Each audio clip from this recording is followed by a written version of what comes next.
These are the tales and ramblings of two men, their dream of running a successful food truck business and life.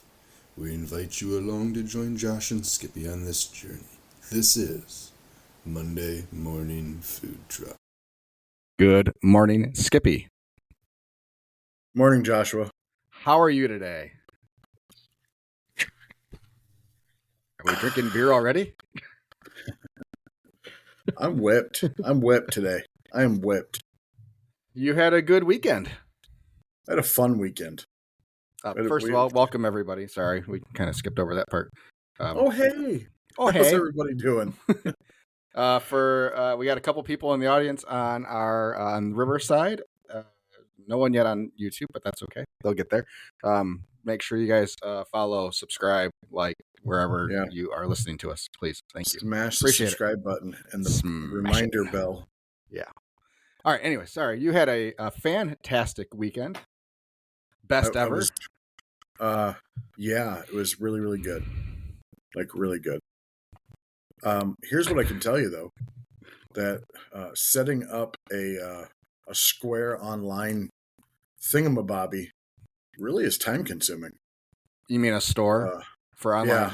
Yeah, it is. It is not very user friendly. Just saying. That's why 3:30 this morning trying to figure it out. That is why my site is all black and white with just text. And oh yes, mine as well. Like I started getting into the customization stuff. I was like, oh, this is more effort than I have time for right at the moment. Yeah. But yeah. So we had a Friday and a Saturday at our new dine-in home, I guess. I'm calling it a ghost kitchen. Kind of. Relatively. Yeah. Relatively. You're not permanent there. Definitely. Or will you be? They want me to be bad. Like bad. They want me to be. Well, it sounds like you have a 2-location setup going. You will beat me in sales, you fucker. I don't know if that's true or not. I mean, it's easy for me to.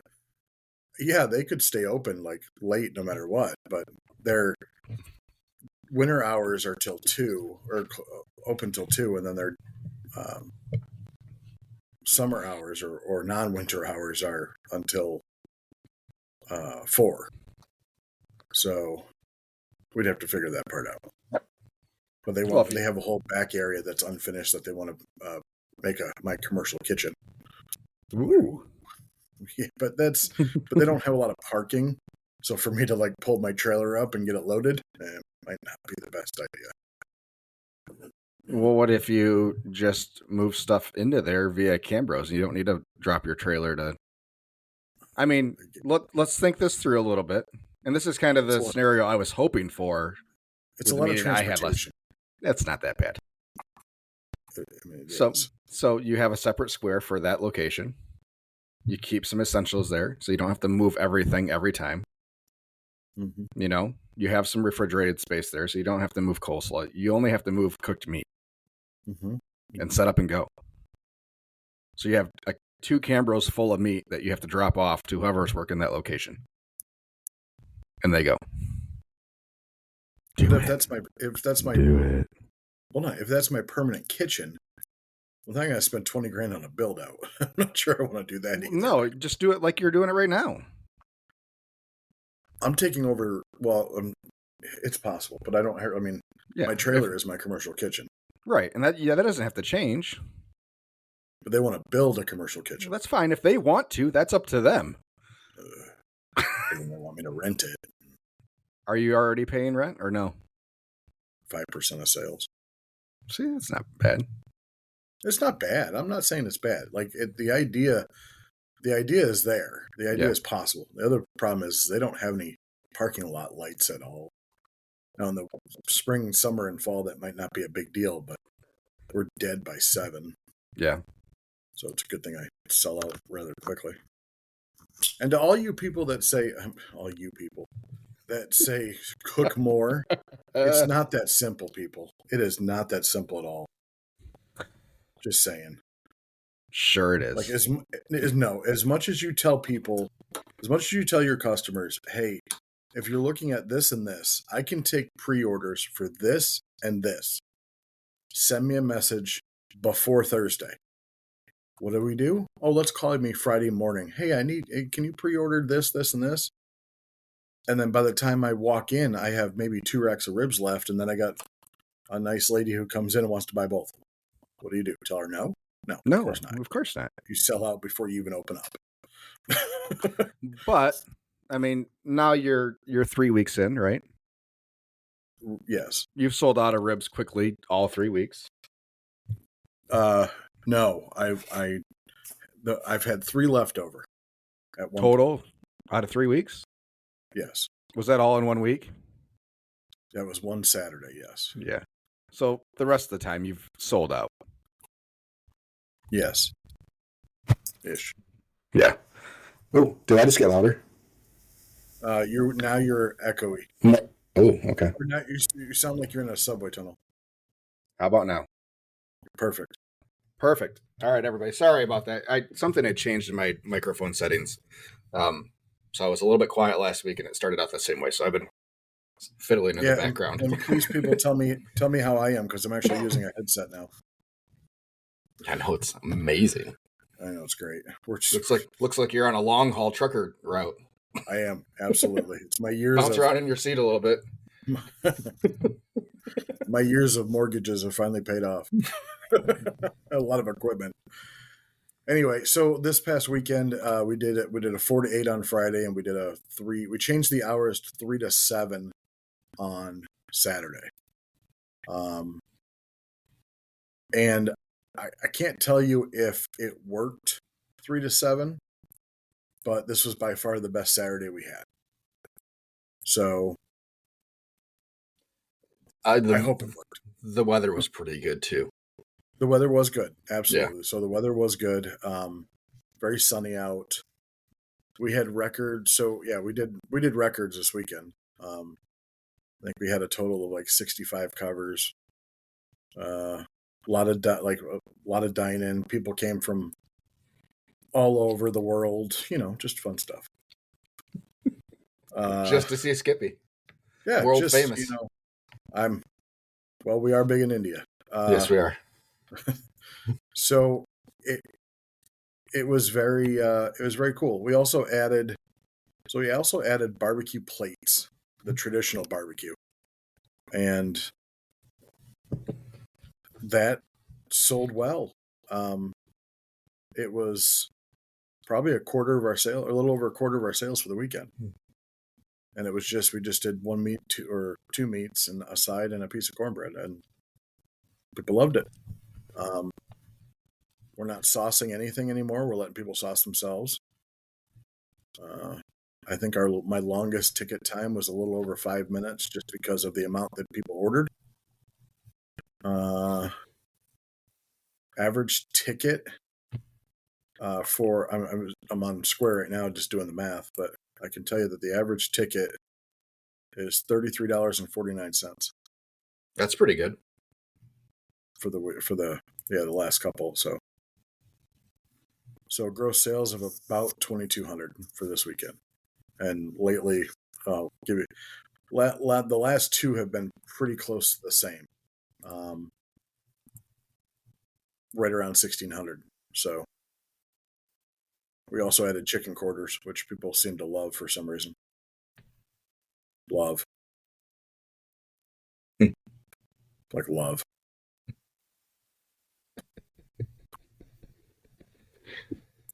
Oh, well, good. I'm glad you had a good weekend. Cook a couple extra ribs the next weekend.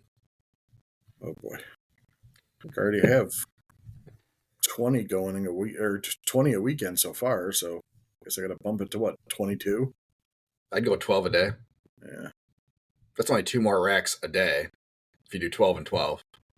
Yeah, and then if I have to throw them out, that just means that I didn't make. Yeah, as long as you sell the other 10, you're fine. I mean, you're not going to make as much money, obviously, but I mean, you're not losing money. For us, we got to. I mean, we went through all the food costs and everything, so yeah, sell half, and you're breaking even on the ribs, yeah, type of thing. So, and then can I talk about my Sunday? So we got like 19 minutes. So go ahead. Okay. So there has been a TikTok reviewer, or a couple of them, that have come to Detroit. Keith Lee, shout out to Keith Lee. He's pretty cool. I like his reviews. And then he's from Vegas, I think. He's a former MMA fighter turned TikTok food reviewer. And then Mr. Chime Time. I don't remember his first name, but he's from, I think, North Carolina. He's made up to come up to Detroit. And they both reviewed the same food hall. And if you're not familiar with what a food hall is it's basically a food court with this place. The place we went to in Detroit was called What You Want to Eat. And it's a black-owned business. And he fosters, they're all black-owned businesses or food concepts inside.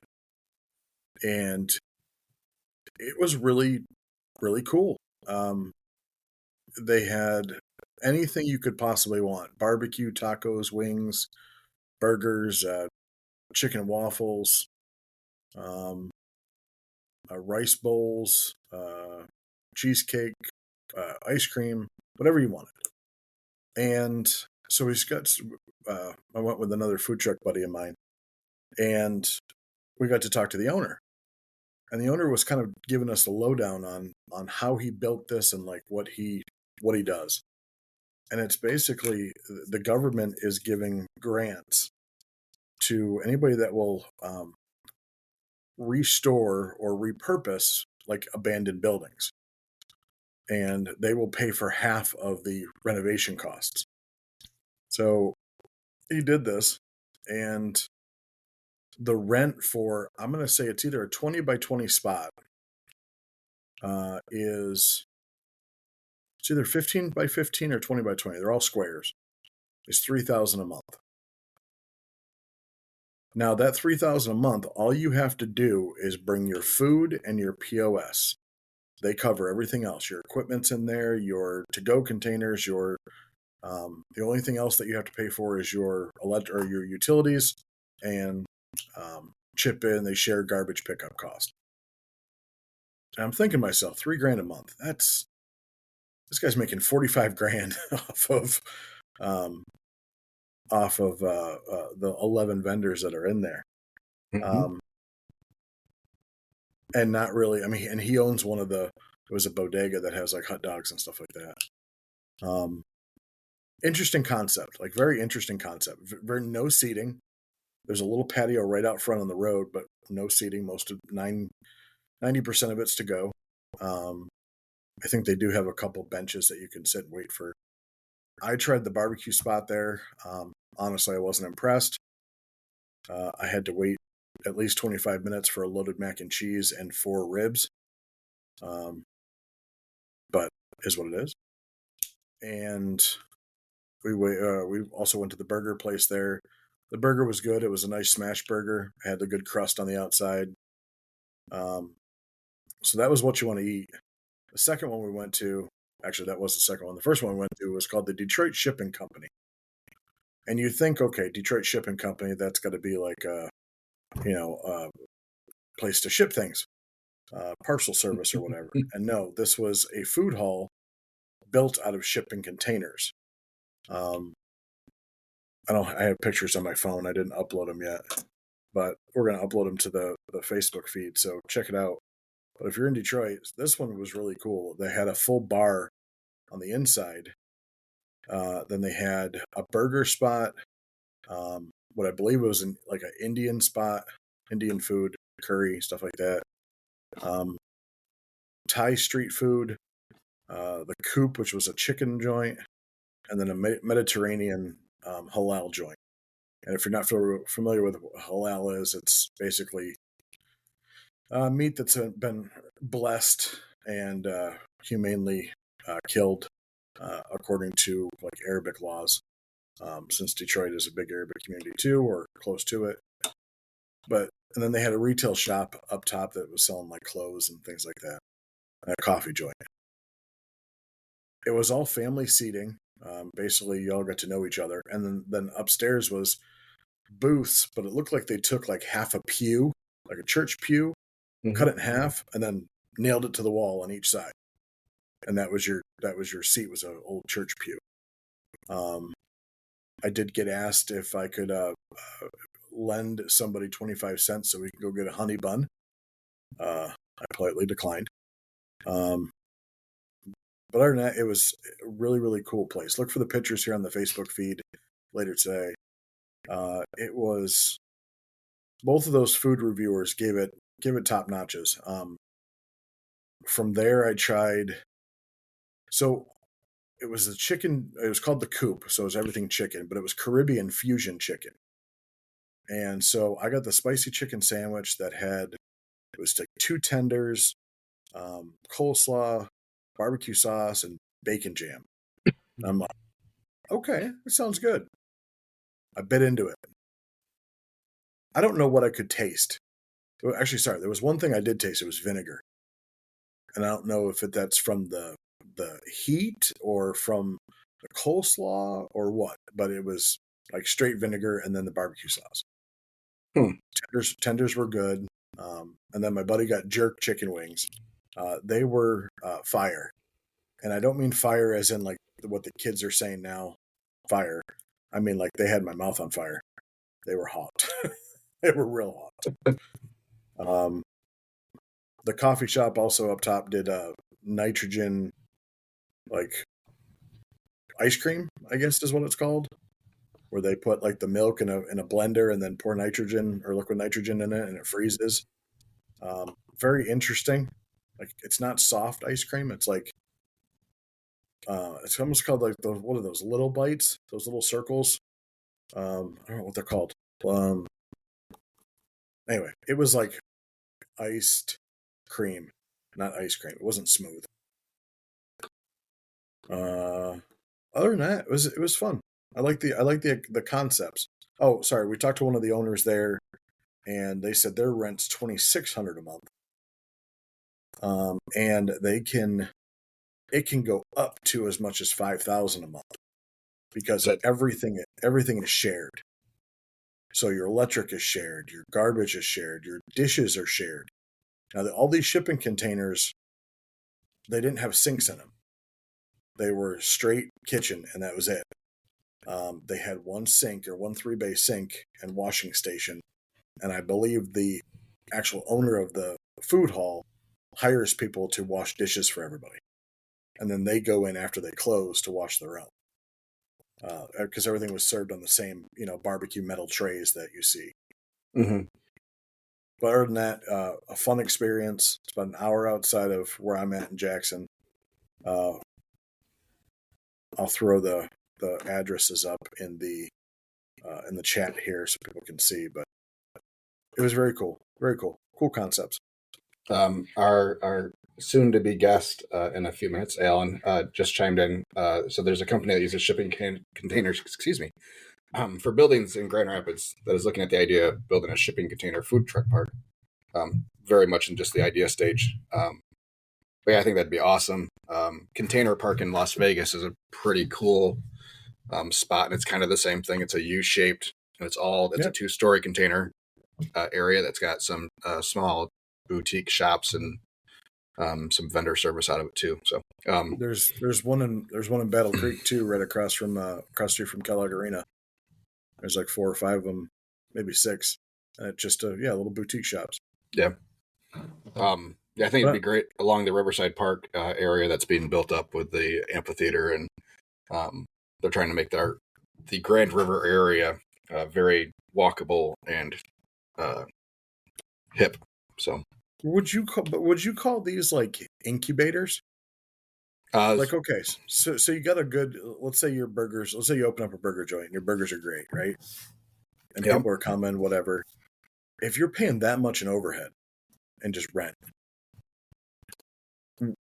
how could you get out of there and open up your own spot, or do you even, if that's successful, why change it? Like, to me, that seems like a lot of money in just rent. There's people paying that or more for food truck leases. Are you speaking from experience? I was paying $2,500 for my trailer. Like, Yeah, for me paying $3, but it's like, yours. after, well, I don't understand, but after leasing for 4 years at close to that price, $3,000 doesn't seem bad.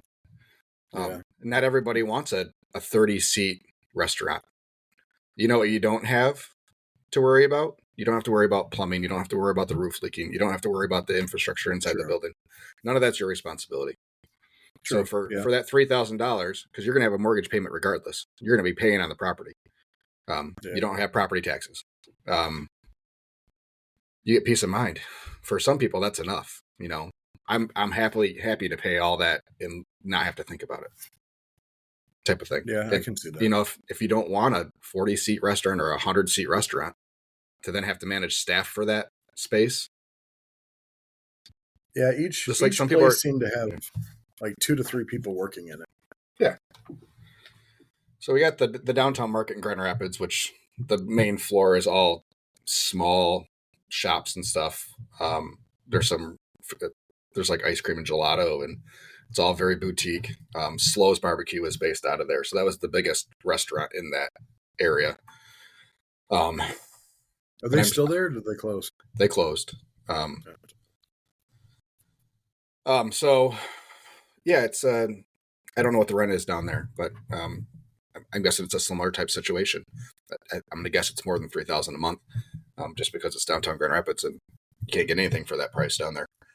So, but yeah, and then the upper floor they do it's event space, and they actually do cooking classes and stuff up there too. So, downtown market in Grand Rapids is pretty cool area.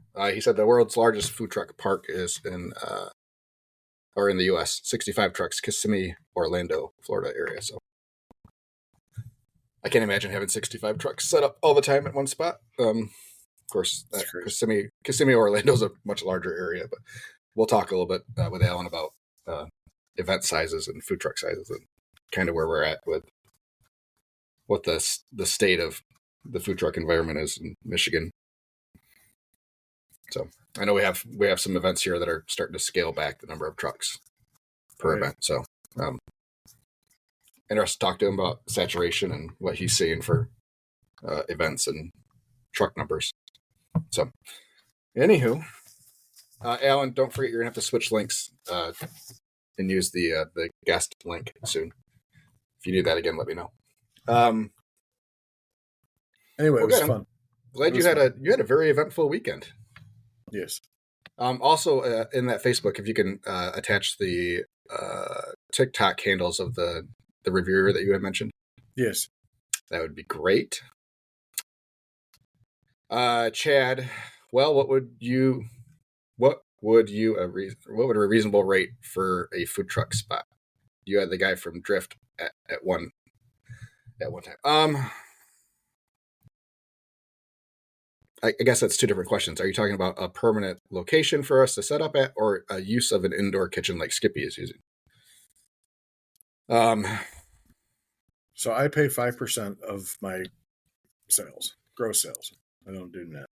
For Menards real estate corporate agreement, at least when we did it a couple of years ago, was $600 a month, and we could set up as often as we wanted to for that month. As long as they were open, we could be there. He said, so let's say a large parking lot beer garden that was a food truck friendly. I don't know. Alan could probably help us with that when he gets on a little bit. For the breweries and stuff that we set up right now, we're not paying anything. With power water and gray water drop, I have not. That's few and far between. I haven't seen that set up in Grand Rapids.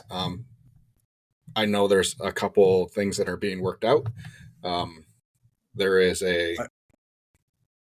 another food truck park that is in the planning stages. They have bought property that will offer that, and they're looking for like a 6-month commitment at a time, I think. So we run Food Truck Tuesdays in our little downtown area in Jackson. We are charged $75 a setup day. You're good? Hello. I'm listening. Oh, okay. I was just looking at my other screen real quick. I'm hearing a reverb. Oh, I was tapping that. Yeah. Sorry, I was tapping on my desk with my fingers. Okay. All right. So they charge us $75 for, and they're changing the hours. It was 11 to 1 last year. They're doing 11 to 3 this year. That includes full up to 50 amp hookup. You need to obviously drain your own water. Yeah. So we are looking at a food truck park. So there's a restaurant that the owner or co-owner got deported for some bad things, and it's been sitting dormant. It's been sitting. There's two rumors on what it was. So the one of them was kind of funny, streaking. Anyway, You can get deported for streaking. cops are called and you don't have papers. I guess so. So you didn't get deported because he was streaking. It just happened to lead to the other arrest. Yeah, it leaded to you go bye-bye. Yeah. We don't want to see your naked rear end here again. Anyway, but they they bought a building that was an old steakhouse, and it's been sitting dormant ever since. So I approached somebody that knew him that also has a food truck. Excuse me. Hey, they have the liquor license. They can open up the building for just bar service and seating. Maybe have a bar back for somebody washing glasses, and then the parking lot is huge where they could at least have 6-8 food trucks easy. Yeah. As long as they're all self-contained. Obviously, there's no power or water out there, but most of us come well prepared to begin with. But that would be, personally, I think that's a moneymaker. I don't know what the pizza joint, the bougie pizza joint next door, would think about it, but screw them.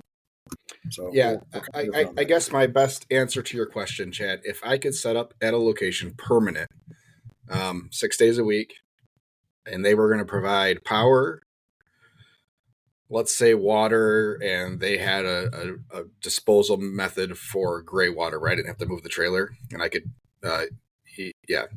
dump however while I'm there. So I'm self-contained. I don't ever have to move the trailer. For me, if it's a good spot that I'm making money at, I'd pay a couple $1,000 for me to set up 25 days a month. I'm less than $100 a day. Yeah, I think $100 a day would be good. And if you're going to say, I see your comment about come as you wish. It really depends. The people that are putting these parks together, probably do want some sort of commitment, so they know how they can recoup their cost.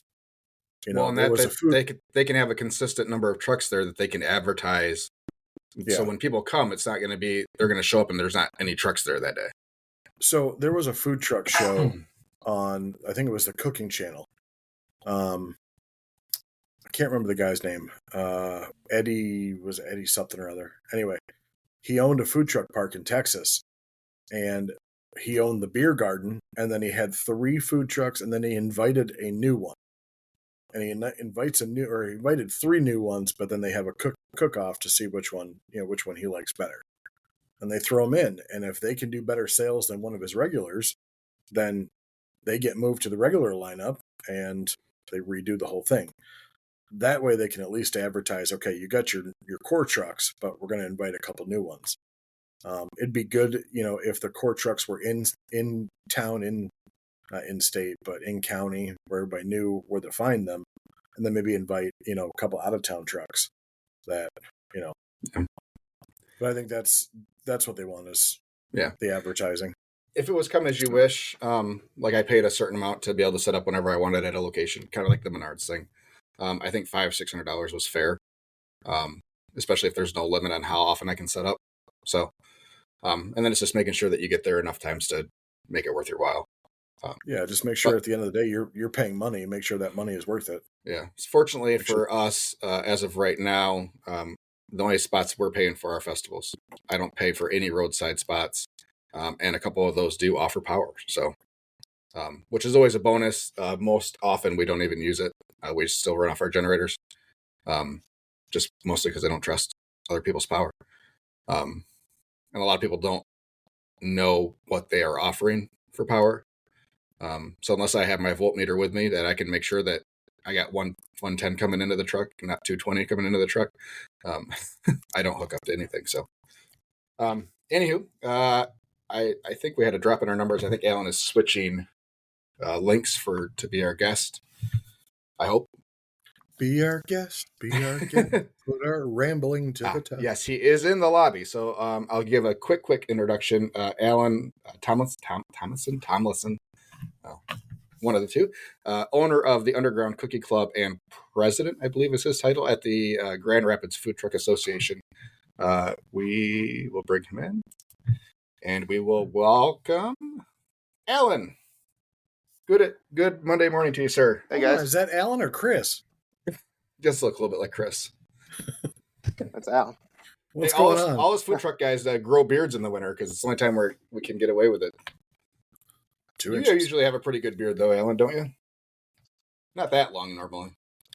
Yeah, I deal with events and ice cream sandwiches, so not really in the don't have to worry about the food getting into it. Alan, I kind of gave you a small, quick intro. Owner of the Underground Cookie Club, president, correct, of the Grand Rapids Food Truck Association. You want to give us a little bit of your food truck background? I know you owned a food truck before it was cool. Right. So obviously, like most business owners, particularly food truck owners, I wear a lot of hats. So I have my business side.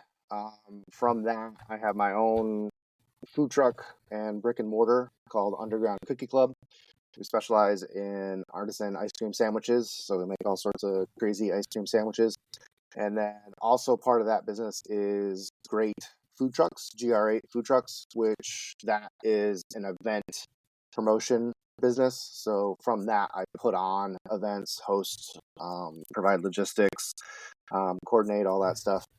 And then the nonprofit side of me, I'm just this year, 2024, was voted the president of the Grand Rapids Food Truck Association. So I've been a member of that for a while. Been around that since it started, and then just recently took over as president. Essentially, I started with food trucks on the West Coast and out in Reno.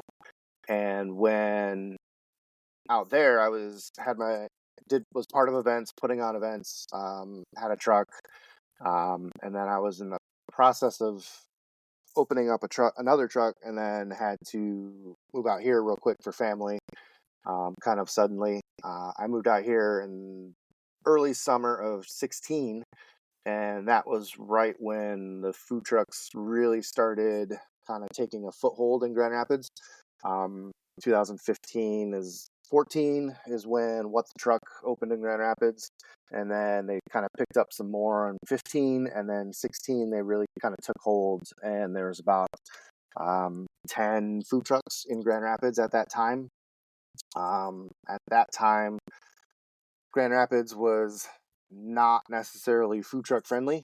It was very conservative, old dogs in positions of power and law, and restaurants controlled everything downtown. So they didn't like food trucks at all. The only way a food truck could be downtown was with a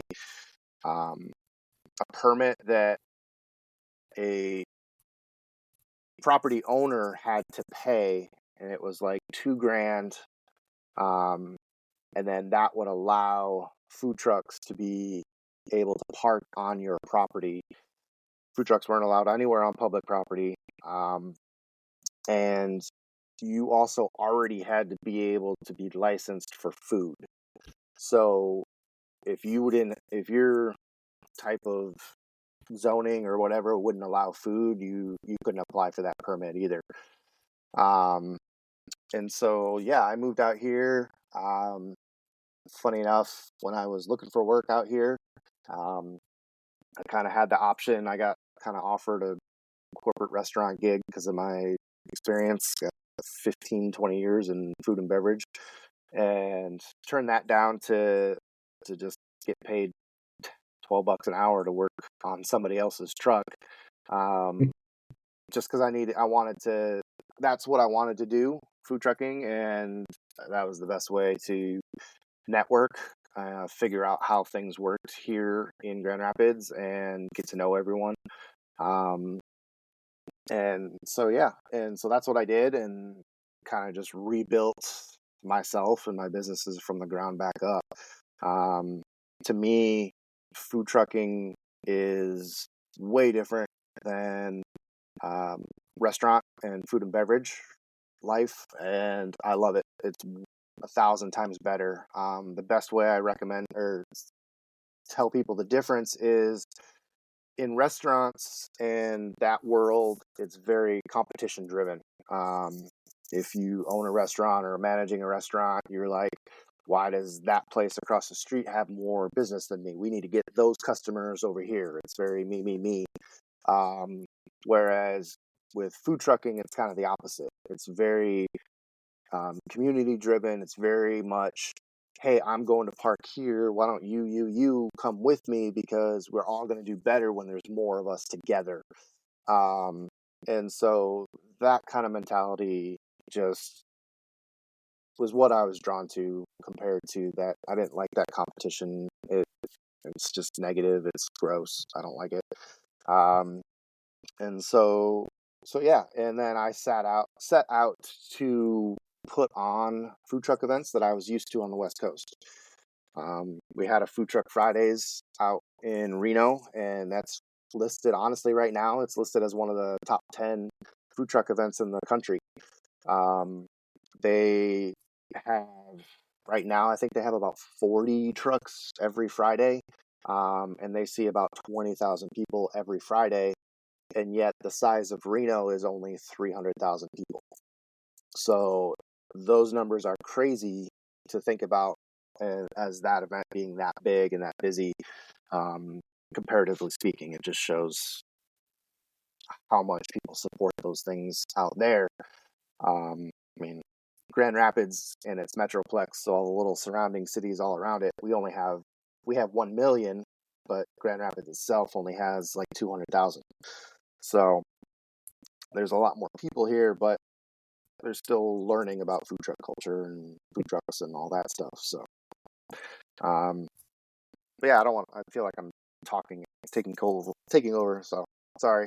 Well, that's why we brought you. Everybody's tired of hearing us jabber on, so it's good to have a change. It's mostly all Josh all the time. It is. So. It is usually me. I haven't hardly talked at all today. I can chime in on some of the stuff you guys were talking about earlier with the food truck parks. I know Josh mentioned Grand Rapids. There was a gentleman that was looking to open one. I don't know that that's happening anymore. The building that he supposedly bought is still listed as being for sale. I think maybe he got scared of Grand Rapids and chose not to. I know that the public hearing didn't go probably the way he thought it was going to. No, not at all. He has food truck parks in some other cities, and those other cities are very kind of touristy in the summer. And that is a very different market than Grand Rapids. Unfortunately, we don't get a lot of tourists in Grand Rapids per se. We're not the beach. We don't have a lot of the cool stuff that Detroit has, where people will drive over there for that. So we have essentially regulars. And the thing is when you park your truck or get trucks parked there regularly, it's no longer a food truck. It's a restaurant. Mm-hmm. It's a takeout restaurant at that point. You're no longer a food truck. Especially for like what he was demanding. He wanted everyone to switch over from propane to natural gas. He wanted them to be parked there permanently for 6 months, and this, that, and the next.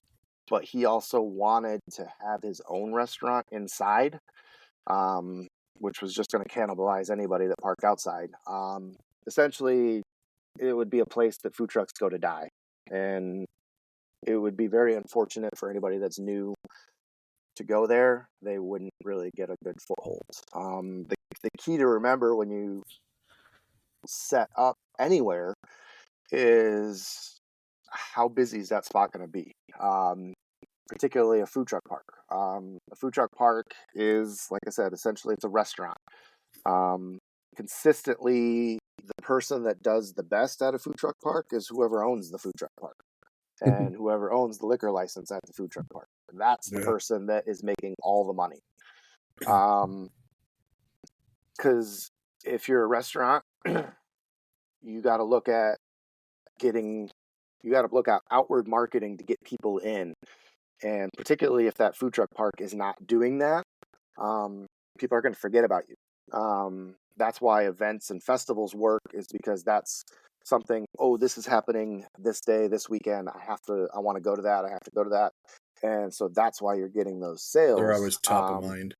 Food truck park, it's, oh, I want ribs. And then you think, okay, so I want to go get ribs. Okay. So then you're just thinking, okay, well, who do I know that sells ribs? You're going through your Rolodex in your brain of what places sell ribs, what places you like that sell ribs, then what places are close. And you're just betting on the fact that someone remembers that food truck park and you're theirs, per se, and you remember to show up in their Rolodex. That's kind of the best way I can describe it. And you're just kind of crapshooting it, taking a chance. Detroit, I mean, you have multi-millions of people across that whole area, and a lot of those places get thousands of people and whatnot, but they also have a lot of food trucks over there. They have a ton of food trucks, and so for them, setting up somewhere could be worth it, just because of it's worth not having to fight for an event space, not having to constantly hunt down events and festivals, not having to hunt down what place to park.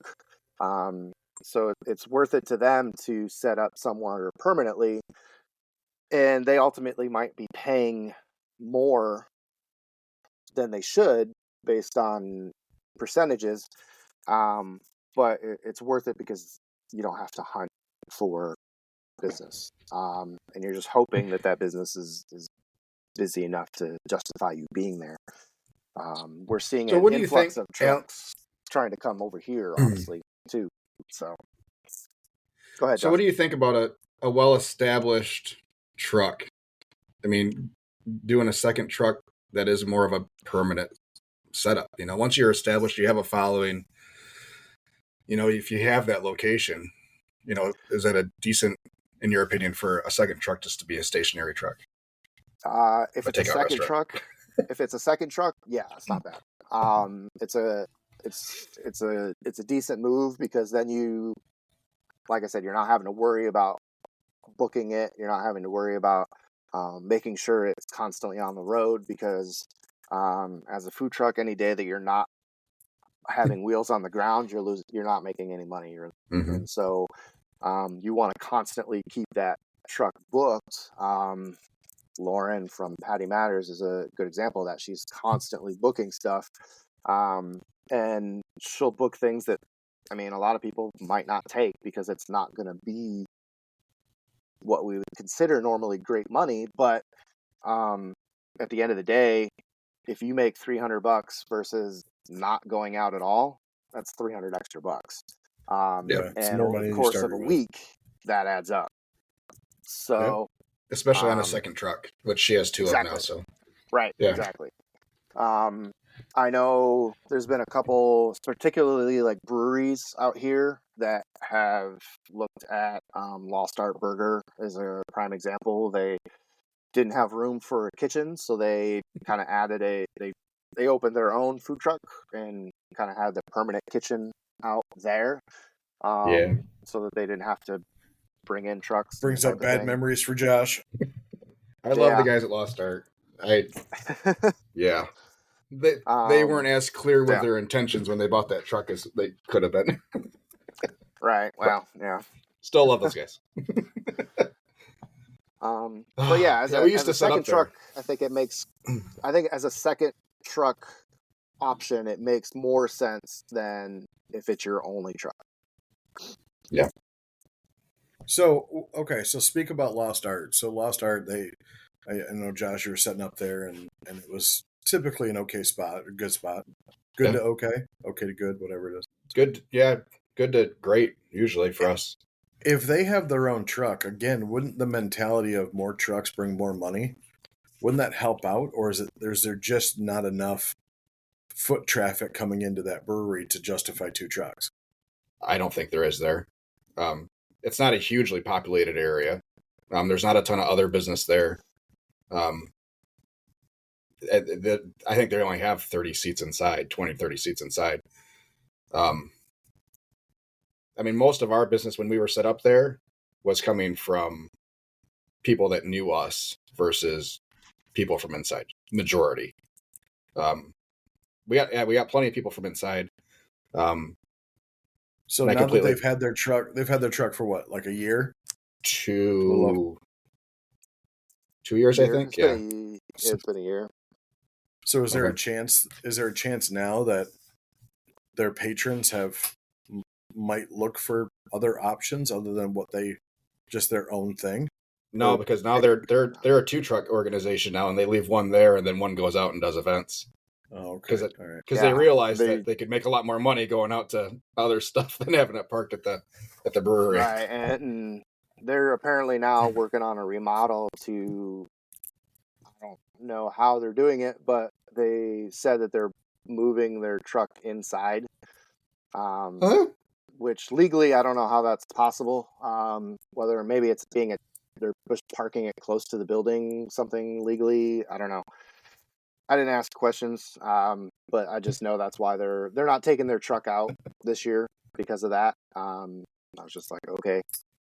I've seen on Bar Rescue, I think once or twice, that there's the building, and then there's what they would be considered a covered patio, and then a food truck right there underneath the covered patio, not running, or not, the engine's not running or anything like that.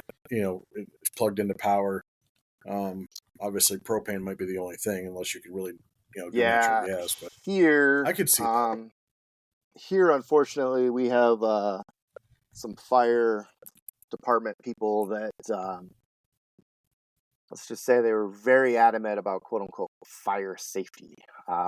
They have made up all sorts of rules that, like, you could drive your food truck through their loopholes of their logic, but they still won't back down on. When Grand Rapids, so in 2016, Grand Rapids was looking to adopt a food truck protocol, food truck policy, basically. And that's kind of where the Food Truck Association came about. It started in April of 2016, and the idea was for the Grand Rapids Food Truck Association to be essentially a food truck owners' chamber of commerce.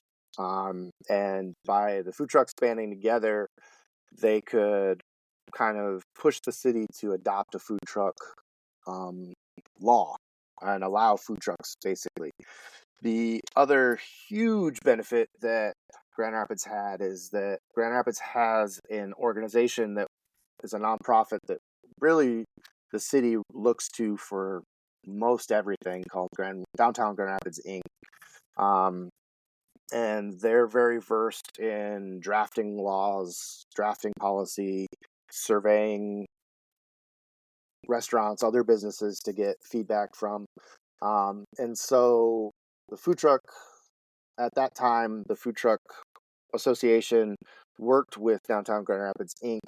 When I moved out here, I actually worked on the truck of the guy that was the president of the Food Truck Association. So he would ask me a lot of things, and then take it back to that meeting. So that's how I kind of was always involved, even behind the scenes. But essentially, Grand Rapids, through them, those two organizations, drafted a 2-year pilot program for food trucks to operate. And then after 2 years, they voted on whether or not to make it law. And then in 2018, they did. Obviously, one of the feedback things that was of concern was that, having food trucks downtown is going to drive away local businesses or local restaurants, blah, blah, blah. That same old BS argument that is outdated myth that just doesn't exist. I've seen it firsthand out west in Reno, and this pilot program proved it. Downtown actually saw a large number of new restaurants open during that 2-year stint that food trucks were there. So that proved that food trucks aren't driving away business. Food trucks are not in competition with restaurants. We are a whole different experience than a restaurant. People that